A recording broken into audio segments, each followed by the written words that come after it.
ఓట్ల పోలింగ్ చూస్తుంటే వందల్లో వీళ్ళకి నమోదైతే 600 అయితే అక్కడ 6700 పైగా నమోదైనంటే ఎంత వన్ సైడెడ్ అంటే ముందు నుంచి కూడా వార్ వన్ సైడెడ్ అనేది టీడీపీ ఛానల్ చెప్తున్నాయి. ఆ రిజల్ట్ని కన్ఫర్మ్ చేస్తున్నట్టుగా కనిపిస్తోంది. ఇప్పుడు మనం ఒక్కసారి చూడొచ్చు చాలా వరకు అంటే ఈ రిజల్ట్ని ముందుగానే ఊహించినట్టున్నారు. చాలా వరకు తెలుగుదేశానికి చెందిన కార్యకర్తలు కావచ్చు, నాయకులు కావచ్చు, పోలీసులు ఎన్ని ఆంక్షలు పెట్టినా సరే ఇక్కడికి చేరుకున్నారు వాళ్ళు.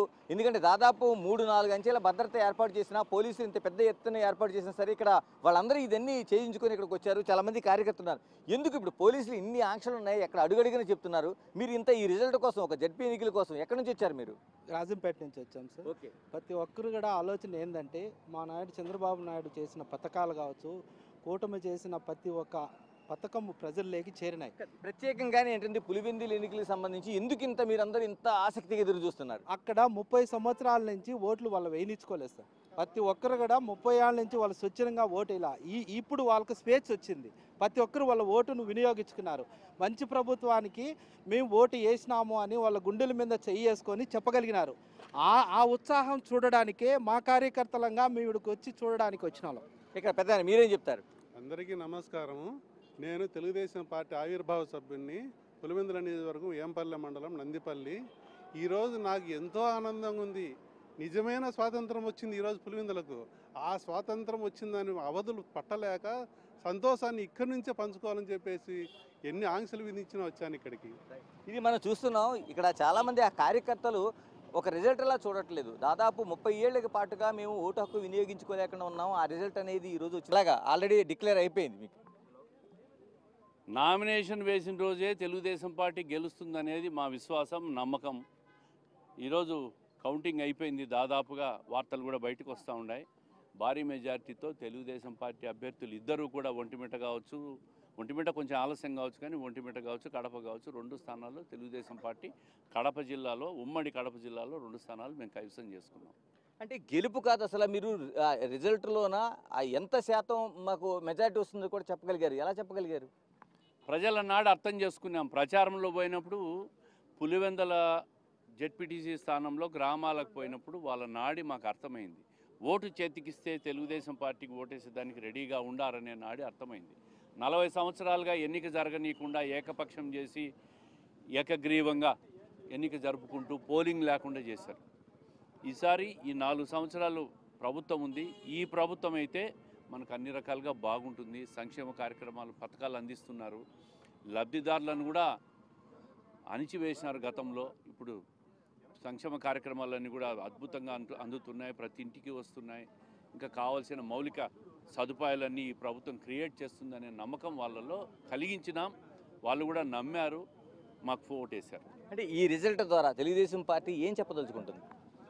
రాష్ట్రమంతా కూడా గత 5 సంవత్సరాల్లో వైఎస్ఆర్ కాంగ్రెస్ గవర్నమెంట్ చేసిన అరాచకాలను ఈ ఎన్నిక ద్వారా ఎండగట్టాం. పులివెందల్లో కూడా మీరు అరాచకంతోనే ఎన్నికలు గెలిచారు. అధికారం ఇస్తే 5 సంవత్సరాల్లో మద్యం కుంభకోణాలు చేశారు, భూ కుంభకోణాలు చేశారు. ఈ కుంభకోణాలన్నీ చేసి మీరు బాగుపడ్డారు కానీ ప్రాంతాన్ని, మా పులివెందుల నియోజకవర్గాన్ని కూడా అభివృద్ధి చేయలేదనేది రాష్ట్ర వ్యాప్తంగా కూడా ఈరోజు ఈ విజయం ఒక సంకేతం పంపిస్తున్నాం.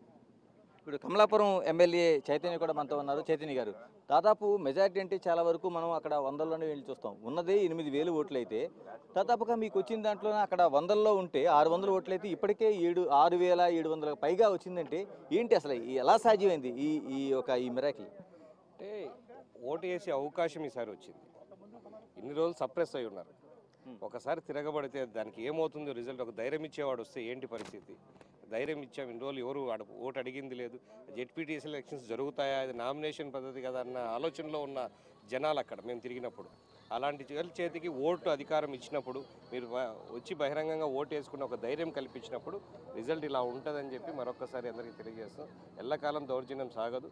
ఏదో ఒక రోజు ఖచ్చితంగా ఇంతకు ముందు కూడా చాలాసార్లు కష్టపడిన ధైర్యంగా నిలబడే నాయకులు లేకపోయేసరికి అది ఉంది. ఈసారి నాయకురాలు నిలబడ్డారు. ఇటుపక్క పోటీకి కూడా గట్టిగా నిలబడ్డారు. దానికి తగ్గట్టు ధైర్యం ఇచ్చారు. హ్యాపీగా ఫ్రీ ఎలక్షన్ జరిగినప్పుడు రిజల్ట్ ఇలా ఉంటుందని చెప్పేసి తెలియజేస్తాం. ఎలా అంటే మహేశ్వర్ రెడ్డి మరణంతో మనకి అక్కడ ఎన్నికలు జరుగుతున్న బై ఎలక్షన్ జరిగింది. ఎందుకు ఆ సింపతి కూడా ఎక్కడ పనిచేయకపోవడానికి కారణం ఏమనుకుంటారు? అంటే మహేశ్వర్ రెడ్డి గారు అయితే చెప్తున్నాను కదా, ఎలక్షన్లో పోటీ చేసి గెలిచి ఉంటే అతనికి సింపతి ఉండిండేది. అతను పోటీ చేసింది కాదు, అది డిక్లేర్ చేసుకుంది. వాళ్ళంతా వాళ్ళు ఇనానస్మస్గా ఎక్కడ పోటీ పెట్టించకుండా దౌర్జన్యం చేసి మీకు ఇంతకుముందు ఎలా జరిగే జెడ్పీటీసీ ఎలక్షన్స్ పోయినసారి తెలుసు, రాష్ట్రం అంతా బాయ్కాట్ చేసిన పరిస్థితి చాలా దారుణాలు జరిగి ఉన్నాయి అప్పుడు. అలాంటి పరిస్థితి ఉంది కానీ అది గెలిచాడు, అతను ఒక జెడ్పీటీసీ అనే ఒక ఆలోచన కూడా ఎవరికి జనాలు లేదు. కాబట్టి ఆ సింపతి పాస్ అని కాదు, సింపతి కన్నా డెవలప్మెంటు ఏం చేయగలరు ఇప్పుడు. ఎందుకనంటే ఆ ఎలక్షన్ డిక్లేర్ అయినప్పటి నుంచి మీకు ఏం కావాలో ఈ ఊరోళ్ళకని అడిగినప్పుడు మాకు ఈ చెరువుకు నీళ్ళు వస్తే మీరు ఏమీ చేయాల్సిన అవసరం లేదని ఊకమ్మడిగా చెప్పిన రోజున 48 అవర్స్లో దానికి కావాల్సినవన్నీ ఏర్పాటు చేయడం జరిగింది మీకు. సో ఆ నమ్మకం జనాలు టీడీపీ మీద ఉంచారు. ఆ దానికోసమనే ఆ రోజు మాకు వాళ్ళు ఒకటే చెప్పింది, మాకు నీళ్లు ఉంటే మాకు ఇంకేం అవసరం లేదు. ఎన్నోసార్లుగా వాళ్ళు అడిగాము, ఎంపీని అడిగాము, మా ఎమ్మెల్యేని అడిగాము, మాకు ఎప్పుడు చేయలేదు, అది చేపిస్తారా మీరు అని అడిగారు. ఇలాగా బీటెక్ రవి గారు సతీమణి పోటీ చేశారు లత్తారెడ్డి గారు, ఎంతవరకు అంటే ఇది ఒక వ్యూహాత్మకంగా అనుకోవాలా? వ్యూహాత్మం అనే దానికన్నా చెప్తున్నాను కదా, వాళ్ళ దౌర్జన్యాలకు భయపడి ఎవరు ముందుకు కూడా రాలేకపోయారు. ఏంటి మీ దాంట్లో పోటీ చేయడానికి కూడా? మా దాంట్లో పోటీ చేయడానికంటే భయం ఉండింది చాలామందికి. ఏం భయపడతారు, నేను మా ఇంట్లోనే పెడతాను, మీరు భయపడాల్సిన అవసరం లేదు, మీరు ధైర్యంగా వచ్చి ఓటు వేయండి, మీకు మేమే డైరెక్ట్గా అండగా ఉంటాము, ఇంకొకరిని నమ్ముకొని మీరు సొంత ఇంట్లో పెట్టాల్సి వచ్చింది. చైతన్య రెడ్డి గారు మీరు చెప్తున్నది చాలా కీలకమైన విషయం. ఎందుకంటే మీ పార్టీ అధికారంలో ఉంది, అత్యధిక మెజారిటీతో కూటమి ప్రభుత్వం కొనసాగుతుంది. ఈ పరిస్థితుల్లో కూడా పులివెందులోనూ ఒక అభ్యర్థి మీ పార్టీ తరఫున నిలబడాలంటే బీటెక్ రవి లాంటి కుటుంబం నుంచి రావాల్సిన అవసరం కనిపించింది అక్కడ. ఒకసారి మార్పు కనిపిస్తేనే కదా ఆ ధైర్యం చెప్పాల్సిన అవసరం ఉంది కదా. ఆ ధైర్యం ఇప్పుడు ఓటర్ కూడా నేను ఎవరినో వాళ్ళు నమ్మి వేస్తామన్నా రేపు వాళ్ళు మన చిన్నోళ్ళు తట్టుకోలేకపోతే ఏం పరిస్థితి అని చెప్పే పరిస్థితి కూడా ఉండింది. సో మీకు మేమే అండగా ఉంటాం, డైరెక్ట్ మాతోనే టచ్లో ఉండండి, ఈసారికి మేమే నిలబడతామని ఒక ధైర్యం చెప్పడానికి ఏం చేయబోతున్నారు ఇప్పుడు? పులివెందుల రిజల్ట్ కావచ్చు, ఒంటిమిట్ట రిజల్ట్ కావచ్చు, దాంతో ఎలాంటి అంటే వచ్చే ఎన్నికలకి ఏమైనా ఇండికేషన్ ఇవ్వబోతున్నారా? డెఫినెట్గా ఇప్పుడు మీరు ఈ ఫ్లో ఇప్పుడు ఎలా ఉంది, తెలుగుదేశం ప్రభుత్వం మీద నమ్మకం ఎలా పెడుతున్నారు అనేది ఒక జనాలు ఒక రిజల్ట్ వచ్చిన తర్వాత రాష్ట్రం అంతా మార్పు ఉంది. ఎలక్షన్ వరకు ఒక రచన ఉంది. ఎలక్షన్ తర్వాత కూటమి ప్రభుత్వం వచ్చిన తర్వాత జరుగుతున్న డెవలప్మెంట్ అయితేనేమి మాట చెప్పుకున్నట్టు సంక్షేమ పథకాలు జరుపుతున్నవి, ఇవన్నీ కూడా ఒక నమ్మకం కలిగించింది జనాల్లో. ముందు ఇంకా బెటర్గా ఉంటుందని చెప్పి నా ఆలోచన. రైట్. ఎలాగ డిపాజిట్ కూడా కోల్పోయింది పూర్తిగా, ఎలా కూలిపోయిందని చెప్పడానికి కేవలం అదే చెప్తున్నాను కదా, సపరేషన్ ఎప్పుడు ఒకసారిగా రిలీజ్ చేసి ఎలా ఉంటుంది, స్ప్రింగ్ ఇలా ఒత్తి పెట్టారు 2 రోజులు లేకుండా, సకాలం చేయి తీసేస్తే ఏమవుతుంది, అలాగే రీబౌన్స్ అయ్యారు జనాలు.